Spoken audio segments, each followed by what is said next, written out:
ગુજરાત રાજ્યમાં જે ગુજરાત મોડલની વાત ભારતીય જનતા પાર્ટી કરી રહી છે એ સમગ્ર દેશમાં તળિયે આવી ગયું છે.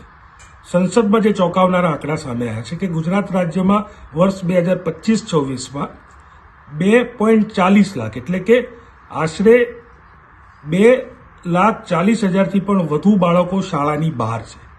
આ આંકડાની અંદર 1,05,000થી પણ વધુ દીકરીઓ છે. બેટી પઢાઓના નારા આપે અને 1 લાખથી પણ વધુ કિશોરીઓ શાળાની બહાર હોય, આઉટ ઓફ સ્કૂલ હોય. આ ગુજરાત રાજ્યનું ગુજરાત મોડેલ છે. સમગ્ર દેશમાં આઉટ ઓફ સ્કૂલ ચિલ્ડ્રનમાં ગુજરાત રાજ્યનો અવ્વલ નંબર આવે છે, એટલે કે નીચેથી પહેલો નંબર આવે છે.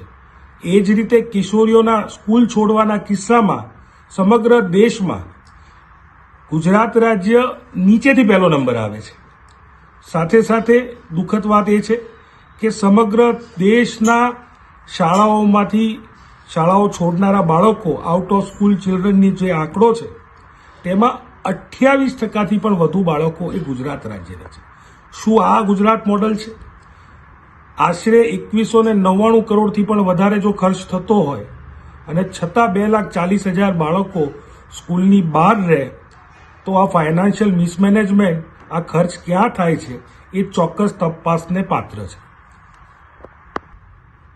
વર્ષ 2024-25 અને વર્ષ 2025-26ની સરખામણી કરીએ તો ગયા વર્ષ કરતાં 341% વધારો આઉટ ઓફ સ્કૂલ ચિલ્ડ્રનમાં થયો છે.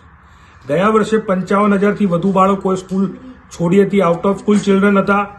ત્યારે વર્ષ 2025-26માં આંકડો વધી અને 2,40,000થી પણ વધુ થઈ ગયો છે.